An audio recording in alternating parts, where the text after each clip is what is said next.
I dreamed I grew a tail. The tail was hard and scorching hot. When I reached back to touch it, it grew even bigger. I woke from the dream, clenching slightly. A muffled groan sounded right next to my ear. Relax, babe. Don't clamp down. I think Zane hates my guts. Just because I walk around the dorm shirtless, he gets all passive-aggressive. Put a shirt on. What if you catch a cold? Then he accidentally flexes his massive pecs and rock-hard biceps. Fine. I'm a scrawny twig. I'll endure it. I just spilled some water on myself after basketball, and he threw his jacket at me like he was furious. Can't you drink water properly? Put my jacket on now. I put it on, daring to be angry but not daring to speak. Even worse, I just wanted to squat up with the dorm leader for a gaming all-nighter, which meant sleeping in his bed. Zane lectured us with a stone-cold face. If you game all night, can you get up for class tomorrow? Joey White, do you care about your GPA? Can that crappy school bed even handle 2 people thrashing around?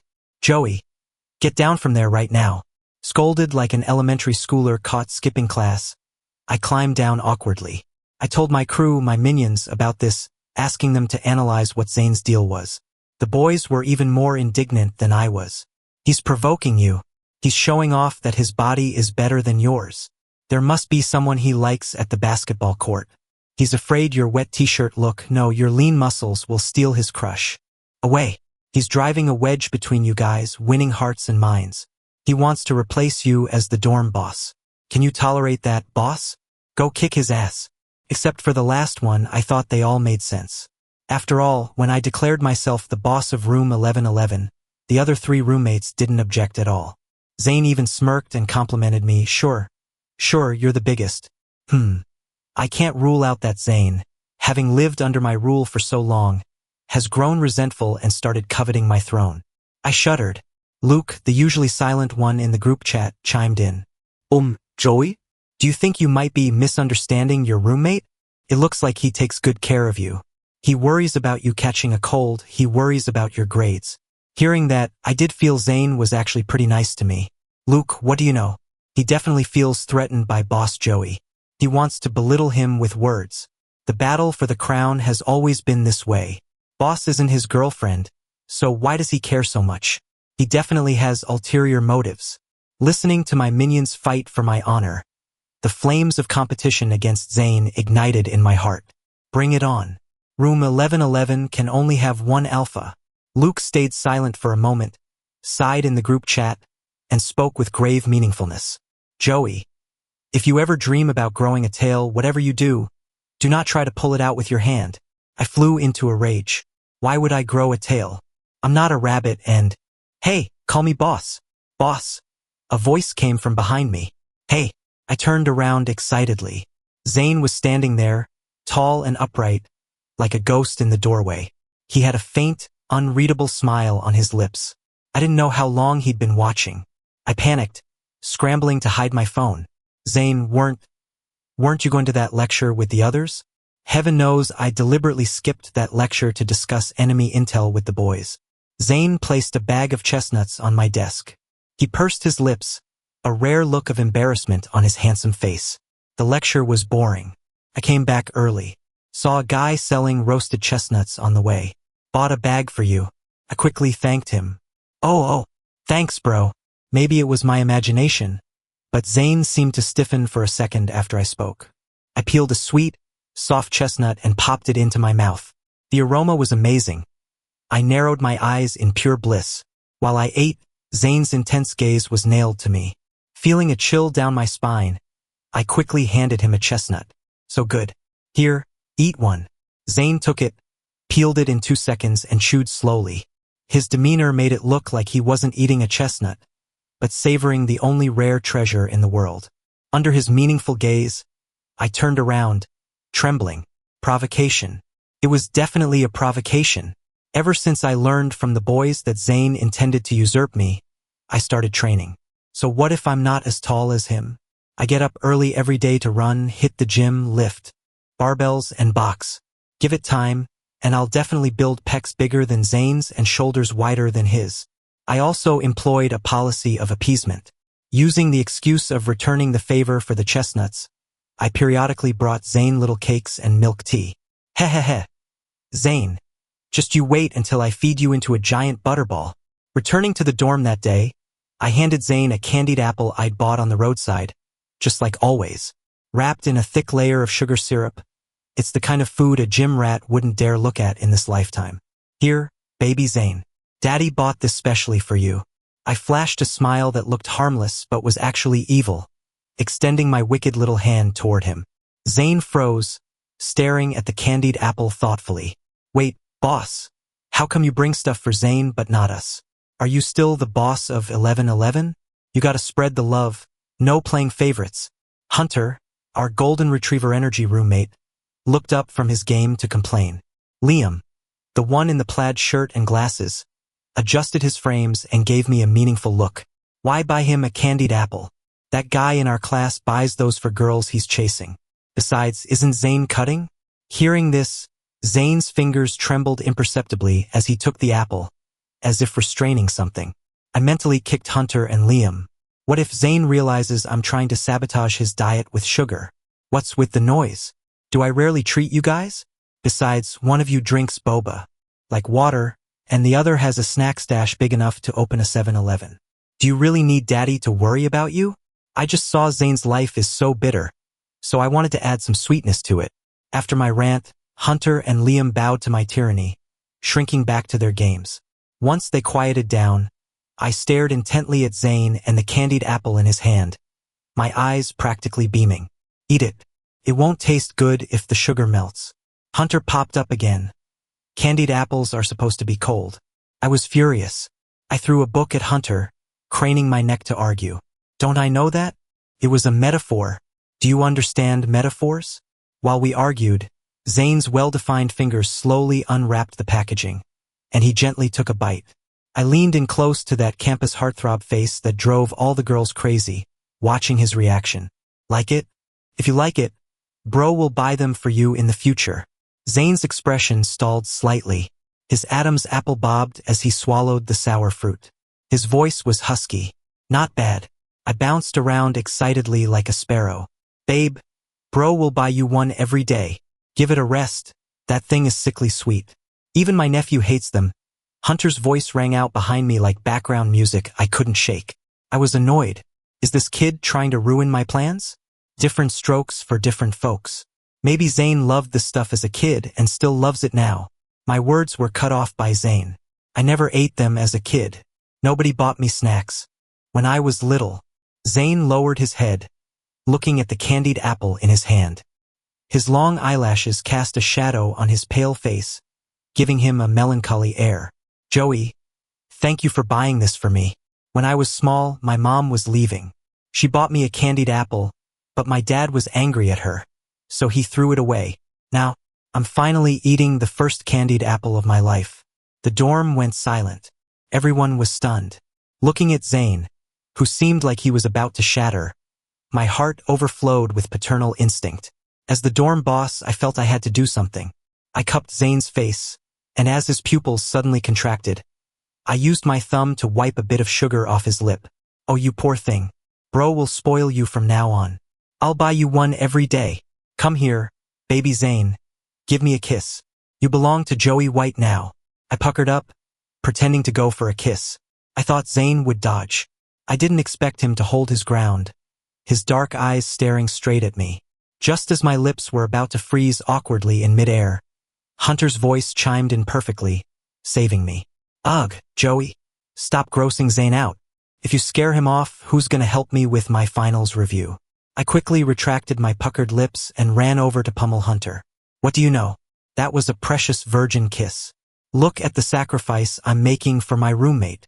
I didn't notice Zane standing behind me, fists clenched, a look of utter regret on his face.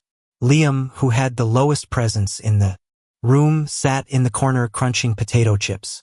He looked at me, then at Zane, his glasses reflecting a bizarre light. Zane had a rough childhood, so I didn't have the heart to target him anymore. Although I still brought him sweets every day, it was now purely out of a father's love for his cub. I have to say, once you drop your prejudices, you see good points you missed before. As student body president, Zane was busy with council stuff and classes, yet he still made time to play basketball and swim with me. My heart was filled with the pride of a parent watching a child grow up. I even felt a vague urge to abdicate the throne. Hearing that I wanted to step down, my minions miles away gritted their teeth in anger. If he becomes boss over Boss Joey, doesn't that make him the emperor over our heads? You can't do it, boss. He's retreating to advance. Boss, you must not be bewildered by this little siren. A vixen. That is a legendary vixen right there. Joey, your soul is being hooked. Thinking of words like vixen applied to someone with Zane's broad shoulders and narrow waist, I rolled around on my bed laughing. Joey, speak of the devil. Zane was standing by my bed like a ghost, holding a bottle of herbal oil, watching me quietly. Startled, I flung my phone into the air and juggled it like a clown before catching it. What's up? I poked my head out, eyes wide, trying to look imposing. Zane lowered his eyes, putting on that pitiful look I couldn't resist. Did I disturb you? Remembered you twisted your ankle playing ball this morning. I went to the infirmary to get some oil. The little flame of anger in my heart was instantly extinguished. I rubbed my nose. Thanks. It's just a minor injury. I'm tough, I don't need it. Although my ankle was red and swollen, compared to injuries I'd had before, this was just a drop in the bucket. Zane stood motionless, pursing his lips. His stubborn silhouette looked like a tree. I couldn't win, so I had to climb down. Fine. If you want to honor the boss, I can't stop you. But I'm telling you, this little injury is nothing compared to. I hopped down on one leg, chattering away, when my foot slipped and I tipped backward. I'm done for, my words cut off abruptly. Just as I was considering how to land on my face with dignity, a warm current enveloped me. Why is the ceiling spinning? Oh, Zane caught me. He even spun a few circles like the male lead catching the heroine in a soap opera. It felt like pink bubbles were popping in the air one by one. Behind me, Hunter and Liam were making noises like Tarzan beating his chest, but I couldn't hear a thing. I fell into Zane's eyes, deep as lakes, and my whole body tensed up like I'd been electrocuted. A phrase suddenly popped into my brain. A lover's eyes are a blue bird. The blue bird flapped its wings, sending ripples across the pond. Zane frowned and carefully placed me on a chair. Joey, don't be so reckless next time. I didn't dare breathe, nodding like a marionette. Zane took the oil, poured it into his palm to warm it up, and prepared to rub out the bruise. The moment his hot hand touched me, I hurriedly tried to stop him. I can do it myself. Zane acted like he didn't hear me. He gently placed my injured ankle on his knee and started massaging it on his own. His distinct, bony palm covered my slightly red ankle, rubbing with detail and care. Maybe the air was dry, but Zane swallowed hard, his prominent Adam's apple rolling. A wave of pain hit me. I bit my lower lip, the veins on my arms bulging as I gripped the chair. Maybe the medicinal oil was starting to work, but everywhere Zane's fingers touched felt like a wildfire igniting heat that threatened to spread to my thighs. 20 minutes later, I moved my ankle, panting. It was still gripped in Zane's palm. My sweaty bangs hung over my forehead, blurring my view of Zane's expression. My throat was tight, and my voice came out like a muffled groan. That's enough. Feels a lot better. Zane licked the corner of his mouth and released my foot. I must have been stupid from the pain because I actually thought I saw a look on his face like he didn't want to let go. Zane's voice was hoarse. Done. I nodded like a chicken pecking rice, relieved. Thanks. Zane, you really are my good son. Maybe it was my imagination, but Zane's eyes darkened. He put on a cold face and headed to the bathroom. I'm gonna wash my hands. I yelled after him, use soap or it won't wash. Off. Hunter and Liam were thinking of something funny, laughing so hard the bed frame shook. They whispered to each other. Really casting pearls before swine. You don't get it. Straight guys have their charm. I slapped the table. What are you two mumbling about? The boss is injured and I don't see you showing any respect. A blonde mushroom and a black mushroom poked out from the top bunks. Boss's jade body is damaged. The minions feel the pain in their bones. Boss will rule for 1,000 generations, unite the world. Only then did I spare them. Maybe the smell of the oil was too strong because Zane washed his hands for a long time. When he came out, he was back to his gentle, melancholy, obedient self. Smiling, Zane invited us to his house next week for his birthday party. Thinking of what he said about his parents not getting along, My heart tightened, and I quickly promised I'd be there. For a poor guy like Zane, he probably spent past birthdays all alone. This year, I was going to give him a lively one. I grabbed Zane's hand and shook it firmly. I'll be there. Zane stared at our clasped hands and suddenly smiled, revealing shallow dimples. Zane's smile blossomed in my heart like a flower, leaving me dazed. Just then, Luke called. Turns out the kid was in town for a trip and came to see me. He was at the school gate, hobbling with Zane's help. I went to the gate and saw my good brother Luke. I hugged Luke fiercely and punched him on the back a few times. Luke, I missed you to death. If I wasn't crippled right now, I totally want to make out with you. Wait, context. Luke tricked me years ago. He told me making out was British slang for making it out to the game or just hanging out. Reunited with an old friend, I was full of excitement and the phrase just slipped out. I didn't notice Zane's face turning instantly black behind me. Luke hugged me back, raising an eyebrow the moment he saw Zane. You're awful. In broad daylight, making out? I hooked my arm around his neck, laughing. Stop pretending. I've made out with you the most. Luke stopped while he was ahead and asked about Zane. And this is? I remembered to introduce him. This is my good brother, good roommate, Zane. Luke yelped. Oh, so this is the roommate you mentioned, cough, cough, let go. Afraid Luke would say something detrimental to our dorm harmony. I put him in a headlock to cut him off. Come on. I'll show you around the Centennial campus of Hudson U. I walked around with Luke for a bit before he said he had to go. When he left, he had a mysterious smile on his face, but his eyes skipped over me to look at Zane. Joey, remember the dream I told you about growing a tail?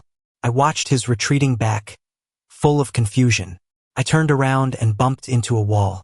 Zane was staring at me darkly. He pursed his lips, as if making a huge determination before speaking. Joey, do you and Luke make out often? He sounded almost like he was gritting his teeth, wishing he could tear someone apart. Oblivious, I said, yeah, we've been doing it since middle school. The blood drained from Zane's face instantly. His lips trembled, and the light in his eyes dimmed like night falling. Seeing him like this, my heart felt like it was being squeezed. I couldn't help but say, if you want, we can do it together. How about next week on your birthday? Zane froze. His eyes were obscure, like a man dying of thirst in the desert seeing a bottle of alcohol. It wasn't until my hand touched his face in worry that he snapped back to reality and smiled. Okay, a smile as bitter as a plum. In the blink of an eye, it was Zane's birthday. I'd been acting secretive for days preparing his gift. But Zane got busy too, buried in student council work all day, barely visible. Occasionally our eyes met in the air. He would have a complex, heartbroken expression and look away first. That action touched a raw nerve in me, making me inexplicably angry. I stared at Zane's retreating back as if I could burn a hole in it. The consequence of angering me was that Zane couldn't walk to class with me. Little Goldie, Hunter, looked excited on the way. My good brother, sit with me later. We'll conquer the canyon together. I walked with my head down, lacking interest. Nah, bro needs to sleep. Hunter whined. Passing the basketball court, we stopped briefly to watch. A tall guy on the court sank a beautiful three-pointer, sealing the victory for his team. Hunter and I grabbed each other's shoulders, excitedly cheering loudly. But the tall guy's next move shocked us all. Ignoring the cheers of the crowd, he ran straight to a boy on the sidelines who was watching him with sparkling eyes, and they kissed right there like no one else existed. Seeing this, my blood froze. I stood there, stunned and lost. I don't know how Hunter dragged me away, but when I came to, I was already in the classroom. Hunter was still sighing in my ear. That's Hudson U for you. Centennial School. Such an open and inclusive spirit. I couldn't help but say, but they were both guys. Hunter sized up my expression. Joey, are you discriminating? I hurriedly denied it before he finished. No, it's just my first time seeing two guys. Hunter stroked his chin with a playful look. Who cares if it's a guy or a girl? If someone kissed me that passionately, I'd say yes even if they were an alien. I really want a passionate, earth-shattering romance on campus too. Hunter hugged himself intoxicatedly in public, his blonde hair reflecting his restless, youthful heart. Hunter brushed his bangs back, grinning like a fox, and asked me cheekily, haven't you ever thought about holding hands with a girlfriend Having a little kiss or something. Me? I live a 3-point line life. Dorm, class, cafeteria. Where would I meet a girl? Hunter crossed his arms and mused. True. Anyway, except for today, you hold hands with Zane walking to class every day.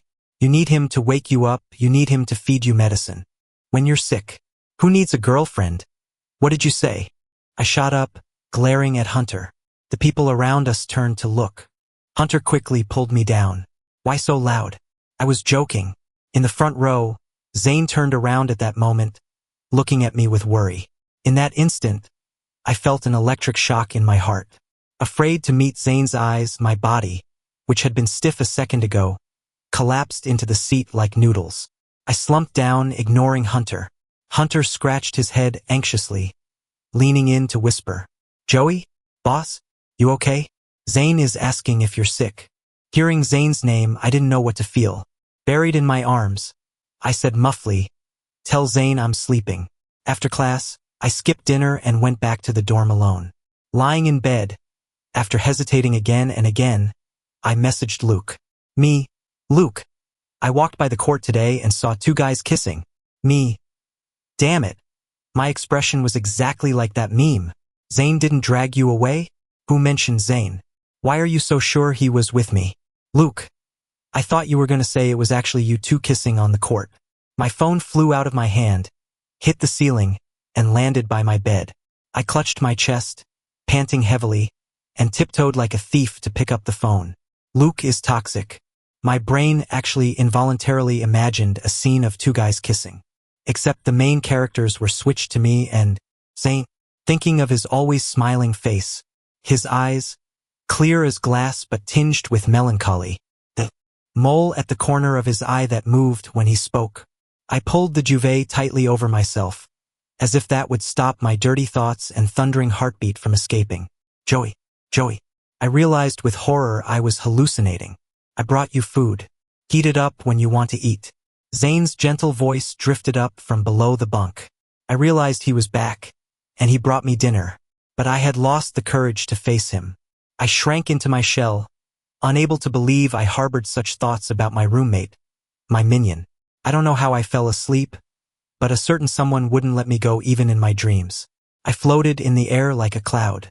On the noisy basketball court, there was an inseparable pair of silhouettes. They were slowly getting closer. I reached out in terror to stop them. The next second, I was standing on the court, and in front of me was Zane's face. His face slowly magnified, that fire-red mole at the corner of his eye crushing toward me. The next day, I woke up with panda eyes. Hunter screamed dramatically, Joey White, did you sneak in some gaming behind my back last night? Look at those dark circles. Liam chuckled while gnawing on bread. Give him some bamboo and he can cosplay a national treasure. I rolled my eyes at them and walked over to Zane, who looked worried but dared not speak. I slapped his shoulder. Zane, Big Bro is going to give you a unique birthday today. Light ignited in Zane's eyes, and a considerate smile hung on his lips. Just having you there makes me happy. My heart skipped a beat. I chanted internally. Zane is my brother, Zane is my brother.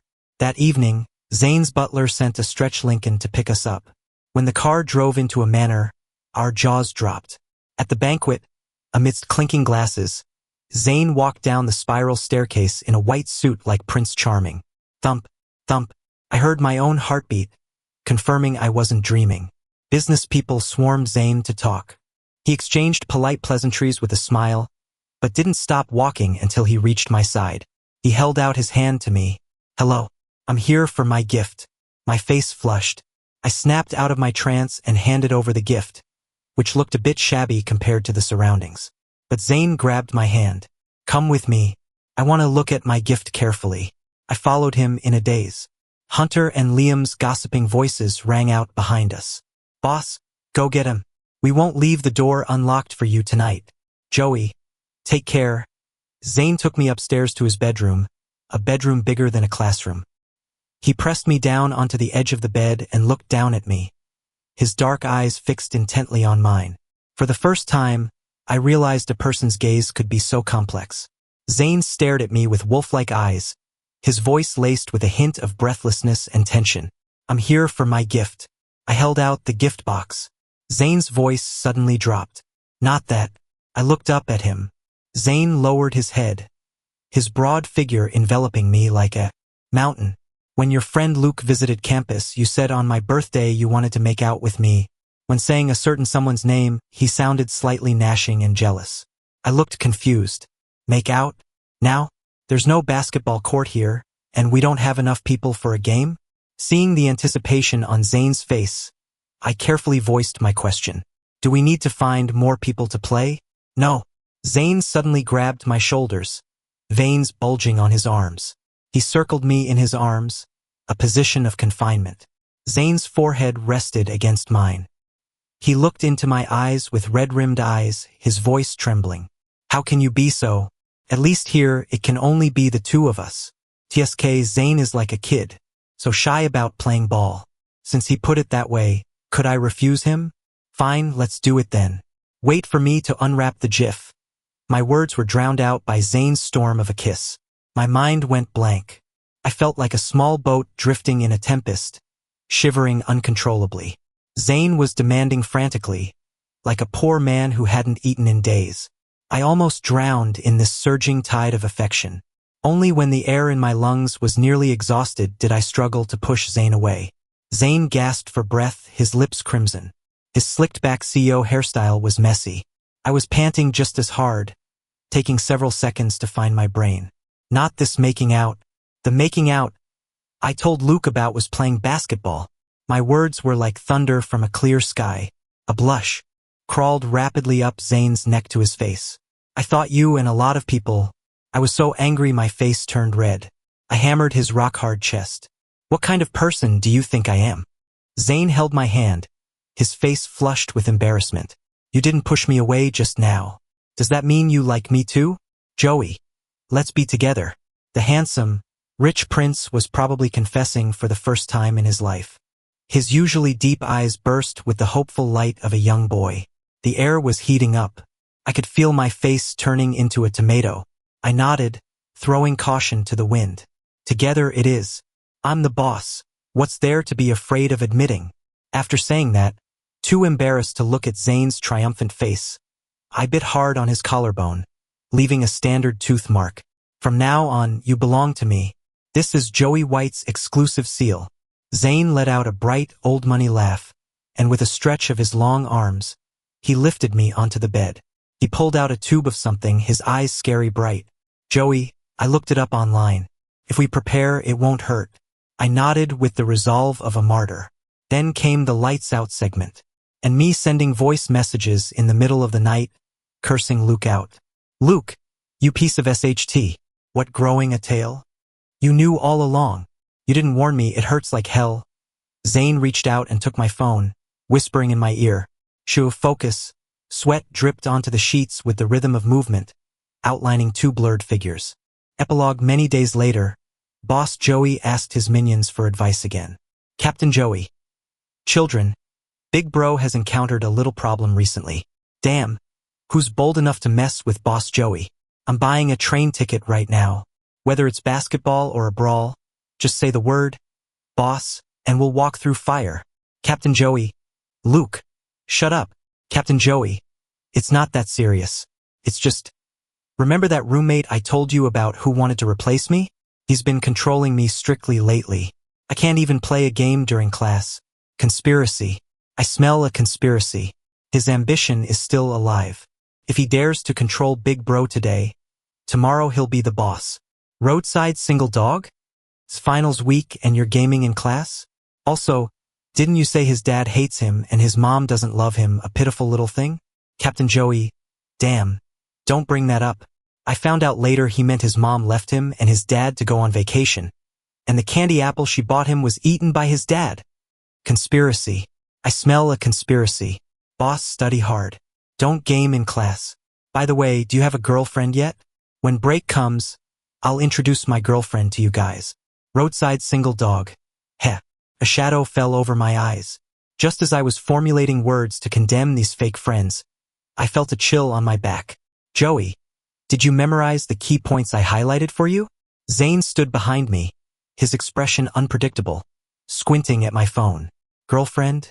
Seeing clearly, Zane's eyes were as resentful as an abandoned wife in a period drama. Joey, you don't plan to make our relationship public? Am I unpresentable? 10 minutes later, Joey's fish entered the group chat. Joey's fish. Hello everyone. I'm Joey's boyfriend, Zane. Please take care of me. Captain Joey. Welcome, welcome. The group was quiet for a full minute. Sister-in-law. Hello. Hi, Mrs. Boss.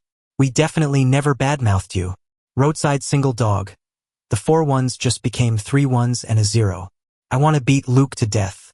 That night, Zane took Joey to his house to study. Professor Zane was serious and responsible, whispering carefully in Joey's ear. Get 1 wrong and that's 10 extra minutes. Joey faced a formidable enemy, feeling like he had thorns on his back.